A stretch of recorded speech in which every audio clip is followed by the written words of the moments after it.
Hey guys, I am Fairn, and I was very curious about one thing. The Roblox games, or experiences, section has so many of these Tower of Hell copies. I was wondering if they are any good to play? Are they even comparable to Tower of Hell? Let's find out, so before we do so, there are some rules. We will compare each of these games to Tower of Hell across 3 categories.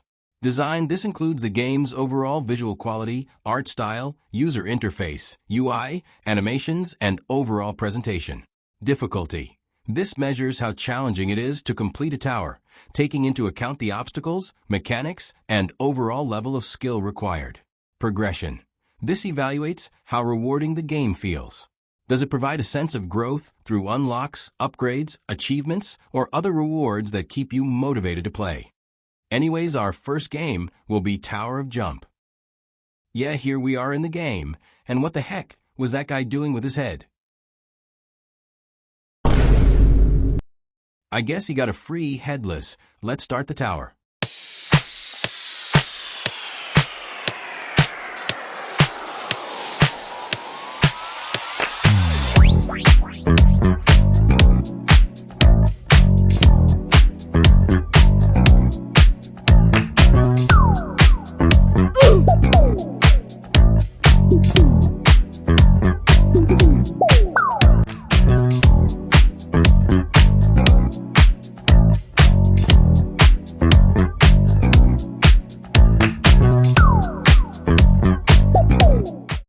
The tower in itself was simpler. It didn't have any conveyors, any wind stages, just normal platforms and truss obstacles. Only my fall made it seem kind of decent. The design is simpler, obviously not as good as Tower of Hell, but not eyesore either. It's simple. And here we can see for progression, this game actually rewards you with halos with each tower win. See, I have a blue halo now for my first win, and it offers different halos for the number of wins you get. So it does reward the player without wasting their time excessively. That's something which Tower of Hell lacks. So for Tower of Jump, the score is 6 out of 10 in design, 3 out of 10 in difficulty, and 8 out of 10 in progression, which makes the total score 17 out of 30, which is way more than I expected for this game. Next game is Tower of Misery. At least it looks the stages will have kill bricks this time. And well, it's giving me some sort of coins, but I don't like the UI and design already. It's super bright and obviously tailored for kids. And it also has these crates. Not one but 2 of them, and it also has halos. And it doesn't look it'll take months to get these halos. Why is this FIFA dude asking my age? I guess I'll fake it. Let's say non-binary for fun. Wait, did he just disappear on that? Guess this game dev hates LGBTQ, so let's just play the tower.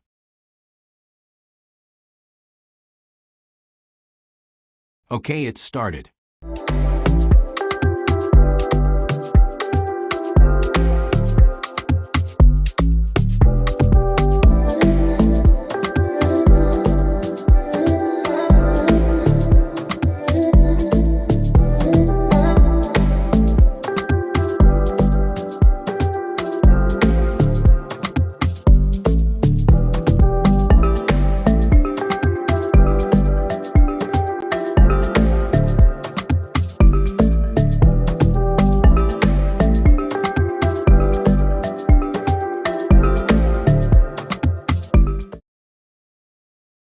That wasn't easy.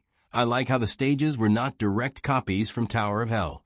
Yeah, it still lacks air stages, but it's not easy either, much more difficult than the last game, and I got first place here. At the top, they've got some more additional stuff. Let's check it out while we are here, and it looks like we can spectate other players, and indeed, it's better if you have friends playing. Monster fling, huh? I guess we can just smack the crap out of these zombies, and after reaching the top, these mini-games are meant to keep the player engaged and not bored. Now it's rocket blocks, so I guess it's the same thing, but just use rockets to make blocks fall off.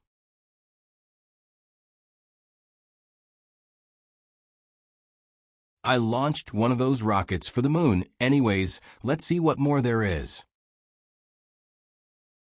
And that's the biggest balls you'll see. Correction, ball. What do you mean by that? I was feeling lonely, but it looks like someone joined me to play football. And how are they so good at it, bruh?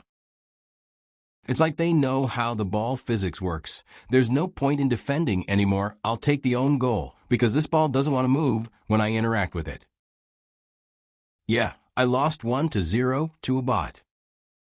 And hey there, I am first place on the podium. This is bigger than the Olympics. I don't know what purpose this game served, but it was kinda cool. And now we have what it looks like a tycoon, and it drops blocks. I appreciate how many stuff they have at the top to keep the player busy. And finally, wow. So this is actually very intelligent. So you can practice the stages after reaching the top. Tower of Hell definitely needs this. This game also exceeded my expectations despite the childish-looking graphics. So the overall result of this game, according to me, is design 4 out of 10. It's tolerable, but a bit too bright. But I can understand why they made it like this. Now for difficulty, I give it a 6 out of 10. This game has much better and challenging stages than Tower of Jump earlier, but still easier than Tower of Hell and lacks air stages. And for progression, I give it a 6 out of 10. It does reward the player. Obviously, it tells you which position you came to the top, first, second, or whatever, but also the halos look achievable, and not that it'll take months.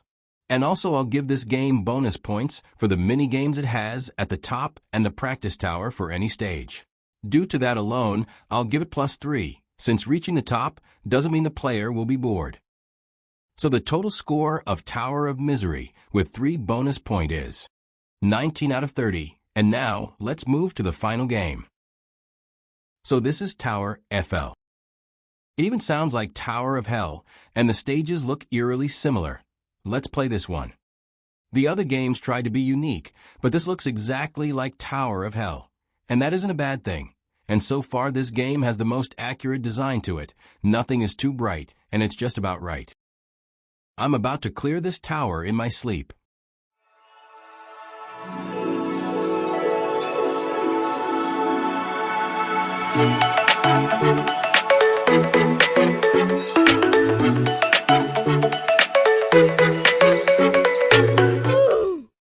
I'm about to clear this tower in my sleep.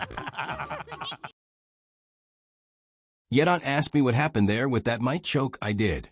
I'll complete the tower later. So let's compare the other stuff, such as the mutators, and immediately you can see all the mutators are here. Well, even the ones which cost Robux and Tower of Hell only cost game currency here, such as Bunny Hop, Double Jump, etc. And there's even a mutator called Night. I want to try that. But as you can see, it costs 100 ixels, and I only have 40, so I'll have to complete a tower then.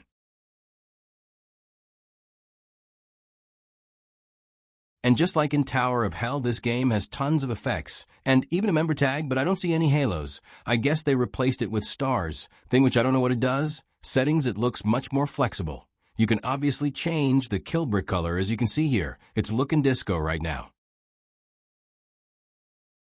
It looks like you can hide the timer too, which is really great. And not only that, but you can also hide the vertical bar showing the tower at the right. Tower of Hell devs. Take notes. Anyways, I will complete this tower. A new tower loaded. I completed the previous one, but I wanted to try it with Night Mutator. I can buy it now as I have 100 ixels or flexels. Since this game is made by FL, but yeah, second try.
The tower, everything of this game gives old Tower of Hell vibes from a few years ago. Without the air stages and stuff, the stages feel like I've played them before. On difficulty, I'd say almost identical. For my ratings of Tower FL, this is almost a perfect Tower of Hell experience. Without the Robux cost, plus it adds more convenience. In design, it's 9 out of 10. Almost identical to it with slight twerks, but way better than the previous games. Now difficulty, 7 out of 10, as it is more difficult than even Tower of Misery before it, and for progression, I give it 8 out of 10. It doesn't have halos, but it does give the player trails and everything free of Robux, even the halo replacement stars. So it's more rewarding, without draining your Robux balance. Hence, total score of Tower FL is 24 out of 30, and hence, we have our final standings.